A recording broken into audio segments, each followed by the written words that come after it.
Another article today that came out. I thought this was really, really interesting. It's South Korea unexpectedly hikes rates on growing housing debt and bubble fears. Overnight, South Korea, the first Asian country to raise interest rates since the start of the health crisis. Record household debt and soaring housing prices. The Bank of Korea raised its benchmark rate by 25 basis points to 0.75%, 1%. This is South Korea's first raise in rates since September 2018. Their bank governor said, "We are seeing some side effects from unusually loose conditions." And so, Joe, I don't know about you, but, and I know people out there will completely disagree with me, maybe even laugh, but I believe that next year we're going to see rates begin to increase in America. Well, it looks like the South Korean government there is trying to put their economy in check, and if that happens here in America, I'd like to say the same, but I mean, how much damage is that going to do to the individual American? It will put America into the greatest depression it has ever seen, but again, this is especially with all the unavoidable. bubbles, yeah. Right, it's unavoidable. We either go into a Venezuela type banana republic, or we face the greatest depression in world history. And so either way, it's going to be very, very bad. But you know, to think that we're never going to have interest rates again in America, I think that that's just a fallacy. They're coming, and I think that right now the average American is tolerating the 5 or 6% inflation that they're seeing. But what happens if that inflation starts going to 8, 9, 10, 12%? They're not going to be able to tolerate it. And so at some point, somebody's going to have to be the bad guy here, and rates are no doubt going up. Coming from the hedge, total number of Americans on the dole rebounded back above 12 million last week. People are making more money at home than going to work. Obviously, we've been hearing about this forever.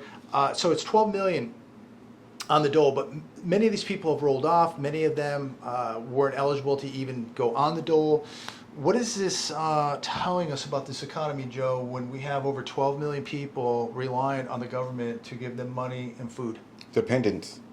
That's all it tells me. People are dependent on the government rather than being independent and self-sufficient, which makes it easier for them. You know, freedom is hard. We have roughly 45 million people on food stamps in this country. Wow. And we have over 100 million people not in the labor force. I said it was 25% of the population currently not working. The working population. If you go to shadowstats.com, John Williams, you're looking at 25% unemployment in America, and yet there's people out there, Joe, telling you and I that this is fear mongering. This is make believe. There's no problems.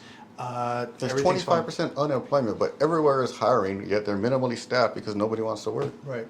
But now, you know, to the flip side of that, Joe, you know, here's the problem. There's a lot of jobs, but a lot of these jobs, you know, if you go to Texas, minimum wage is $7.25. Cost of living is also lower as well, but still. Not to that degree. Yeah, though, you know. Yeah, it's like half, I guess. So I mean, the cost of living is not half in Texas from here. It's probably about 25% less. I mean, because the cost of living everywhere is just going up. Yeah. And you know, you buy a car in Texas, it ain't going to be much cheaper than buying a car here. Good point. You know. Yeah. But you know, so the cost of food is relatively the same. Automobiles, health insurance, all that. So some states, you know, you're going to get $7, you know, minimum wage, $10, $9, whatever. But the problem is there's a lot of jobs, but again, these are all service sector jobs that pay very low wages. And when you look at the cost, I don't care where you live, rent is skyrocketing, home prices are skyrocketing. How in the world is the average American going to make it on minimum wage jobs or low-paying service sector jobs, which are most of the jobs now that we're seeing people being forced to return to? The truth is, they're not supposed to. It's like they're being set up to fail. Mm-hmm. Yeah, and when you're set up for failure, you know, it's pretty much going to be the outcome unless you fight your way out of it. And what are some ways to fight out? Oh wow, skill sets, and you just got to get to work and Hustle, side hustle. skill, side hustles, everything. I think if you work hard and you enjoy what you're doing, doors will open and you will be able to make a living That's the best doing thing about something. America. You can be born into poverty and become a multimillionaire. Right. Also, you can lose it overnight in America as well. So be Right. careful. And there's no doubt, in my opinion, that there is not the opportunity that there was decades ago in America either. They've, like we talked about on our last video, you need a permit for everything. Mm-hmm. You need a license for everything. The cost of running a business, the taxes, everything is just so expensive that it's a lot of people just cannot, take a chance and start a business today because of the cost of insurance and permits and licenses and things like that. So it's very hard now. And in the Opportunity is not like what it was back in the 40s and 50s and even the 80s. yeah, and in the current political climate, who even wants to take that chance? Right. No, I mean, who would open a restaurant today? Yeah. Who would take that chance? So who would want to be a landlord today? If you had $1 million to invest, would you go out and buy a bunch of rental properties right now? So you were saying earlier that you feel like we're being disincentivized. So basically, we're just being made into debt slaves. This is the serfs, the peasants, and the royalty at the very top. Oh yeah, give them bread and circuses, and the people will never riot. Right. So people are now just sitting at home, getting enough, and they're comfortable. Yeah. Yeah, except for me. Except for you. Right, you're out hustling. I'm hustling. But most people are just fine with just getting enough to pay the bills, eat, so they can stay at home and not produce, not manufacture, not innovate. And this, to me, is deadly for a country where people are just satisfied getting the bare minimum. It's like just giving the slave enough food so they don't rise up, right? Or leave the plantation. And this is exactly now what's happening to the typical American who is being dumbed down. Yeah, I mean, they domesticated pigs by, putting food in a field, and then the pigs came to the field, they kept putting food in the field, and the pigs keep coming to the field, and then they built a fence around the pigs, and guess what? The pigs are slaves now. Yep. So, and this is now the average American who has no net worth, who is up to their neck in credit card debt, student loan debt, auto debt, mortgage debt, debt slaves, ladies and gentlemen. And I don't know about you, Joe, but I've paid off all my debts. And I know that a lot of people out there that write me have paid off their debts, or at least have their debts very manageable and are sleeping much better at night. And when you have your debts manageable or at least or paid off, it's freedom. Yeah. You have financial freedom, right? You do not feel like the slave any longer. And it's almost like they despise you then, because they want to get you in debt so they can control you. But the less debt you have, the less controllable you are. True. The more self-sufficient you are, the less controllable you are. Right. And that's the bottom line. They want to be able to control. Right. So, they want you to go live above your means. They want you to go run up the credit cards. They want you to go finance a car for 8 years. They want to trap you. And we're just recommending the opposite. I suggest you live a little bit below your means and you put away the excess. I say this, Joe. I've always said this. If you make $100,000 a year, live like you make 50. If you make 50, live like you make 25 or 30,000. And if you live like that, you're going to put money away, and you're going to be able to take some risk. You're going to be able to go out and buy some assets. But it's always these people that want to, they want to front. They're on social media. They don't make a lot of money, but anybody can go out now, lease a BMW, lease a Mercedes, and have massive payments. But remember, if you miss a payment, if you have an emergency, you're going to be in very, very big trouble. I would rather sleep at night than to impress people at a stoplight with the car I'm driving who don't even know me. I don't know them. I could care less. But people gotta they gotta break away from this narcissism of impressing people, and really start worrying about their own lives and their futures and where this is all going to play out. There's going to be opportunity coming, ladies and gentlemen. There's going to be a lot of money made when this wealth transfer takes place, and it's begun. But if you're out there running up debt on credit cards and lease payments on a car and just fronting this lifestyle, you're going broke trying to look rich. Stop it. Live below your means, like Joe says, and you're going to get ahead here. Joe, article we talked about earlier, Coinbase slammed for what users say is terrible customer service after hackers drain their accounts. Coinbase has gotten thousands of complaints. The only way you can get basically a hold of their customer service is through email. This woman, Tanja Vidovic, was in panic when she received a series of alerts about someone changing access to her crypto account. She watched her computer screen as half of her $168,000 in holdings was gone, vanished right in front of her eyes. She said, I use Coinbase because this is what everybody used and trusted. Your thoughts? Robbed. She was robbed.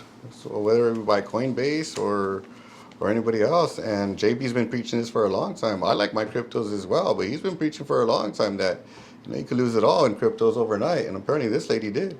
And look, if you're in cryptos, I have nothing against that. If you're making money, God bless you. I hope you're pulling some off the table. Got to take profits. And buy some assets. Yeah, I like DigiPipe, by the way. That's the only one. Okay, there you go. Eventually, the Vidovics family would be wiped out. By the next day, only $587.15 was left of the $168,000 that was originally in the account. Imagine watching your money disappear in front of your eyes. No one to call, no phone number, no one emailing you back, no way to stop it. You're 100% defenseless. Now, again, I don't care if you're, in cryptos. That's up to you. But again, my belief is if you don't hold it, you don't own it. And I'm not telling anybody not to buy cryptos or to sell all your cryptos. What I am telling you is you're vulnerable. Put in very minimal, just minimal, and as you gain that back, pull out your original investment and put that into something you could bring home and put away, and leave whatever little profit that was in there. Let it climb if you want, or pull it all out. Up to you. Anything on a computer can be hacked into. Yeah. That includes a bank account, private information, credit card account, cryptos. Anything is hackable. Any of this can be broken into. Ransomware, cyber attacks, hacking, all this are big major concerns. And this technology now that these hackers have is really going to put people in a vulnerable place, I believe. We hear this, I mean, government agencies being broken into, NASA was broken into, major banks broken into. So, you can be wiped out. And the problem is, at least your money's insured somewhat in a bank or with a credit card. But with these cryptos, there's no FDIC. There's nobody that's insuring these losses. So you're gonna be holding the bag. You're gonna be in very, very big trouble. So be very, very careful out there, ladies and gentlemen. Shares of Nordstrom's tank after reporting revenue that fell short of 2019 levels. I bring this article up on CNBC. Some other retailers took another hit, and I think we're going to see more of this, Joe, as the $300 benefits run out. I believe September 6th, if I'm right. The remaining 25 states with the $300 benefits, weekly benefits, expires September 6th. What does this mean for the economy now that half the country is going to be losing out on $1,200 a month? Wow. Oh, I guess it's I think that says it all. Yeah, it's all by design. That's all I have to say. I've been trying to tell everybody for years it's by design, but now it's just blatantly in your face. So I think that we're going to start seeing more problems in the economy in regards to retail, because this whole thing, again, an illusion, ladies and gentlemen. When the government is giving you $300 a week on top of unemployment, people are going to go out and spend it.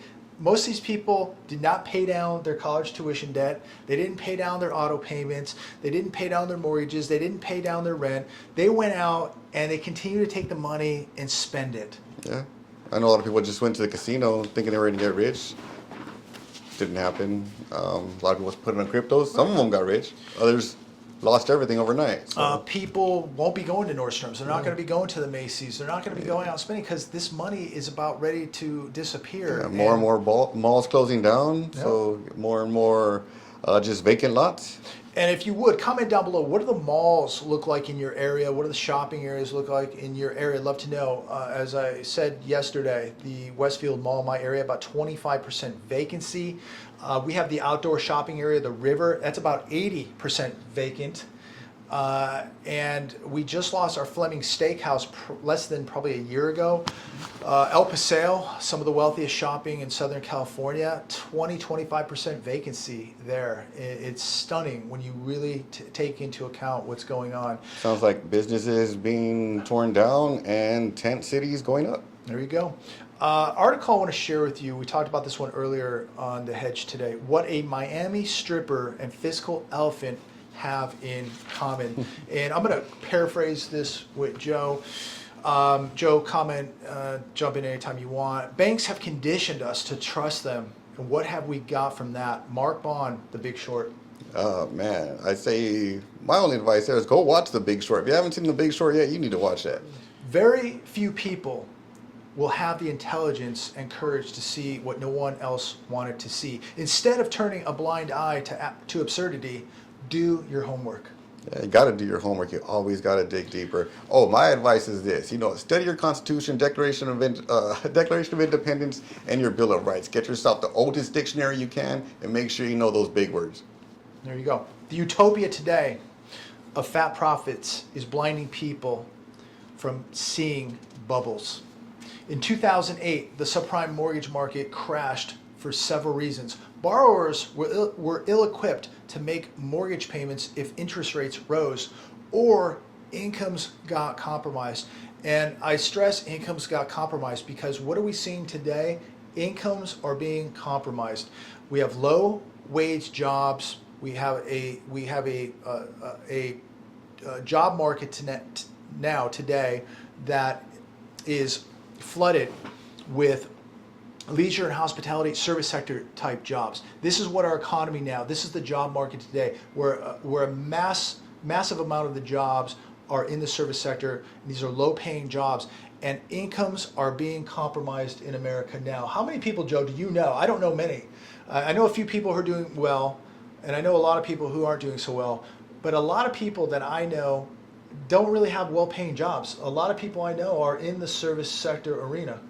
Well, yeah, most of the people I know are in the service sector arena. I don't know too many people that actually are entrepreneurs and getting out there trying to start their own business. What about well-paying jobs? Do you know a lot of people with well-paying jobs right now? Because a lot of people I know, they don't have well-paying jobs. The people that I know that do have well-paying jobs, they're not actually getting raises. Their well-paying jobs are being stuck at a certain wage while minimum wage is being risen and the inflation is out of control. At the same time, you got shrinkflation. So the people that are having well-paid jobs are spending more anyways. Another problem in this that they stress in the article, the collateral, home prices, which back the loans, were grossly overvalued. And this is why I talk about the mall in our area, grossly overvalued at $212 million.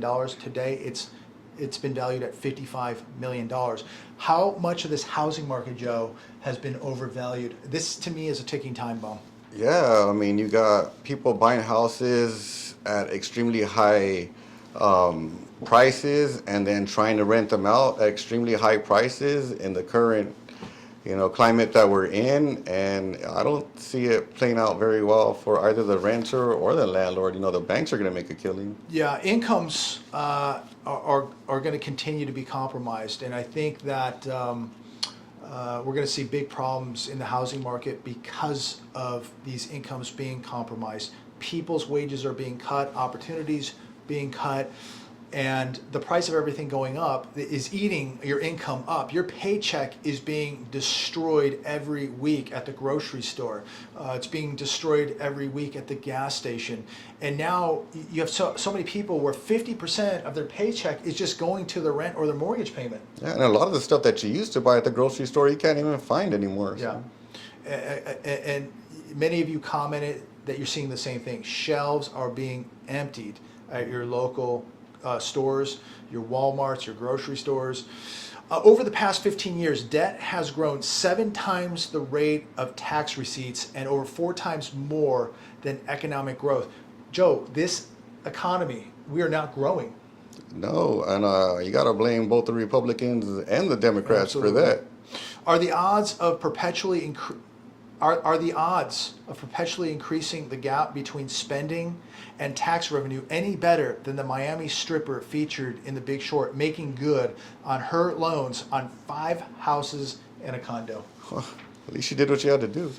It's complete magic tricks, ladies and gentlemen. Since 2008, the Fed has helped fund the deficit via quantitative easing. The Fed holds nearly a quarter of all outstanding federal debt. It is as if $5 trillion of Treasury debt was never issued. The Fed also has another $3 trillion of mortgage, agency, and corporate debt. The Fed's combined holdings, $8.25 trillion, sits on its balance sheet. It's not weighing down the markets. This is keeping interest rates low. So while the masses sleep, prepare for the end game.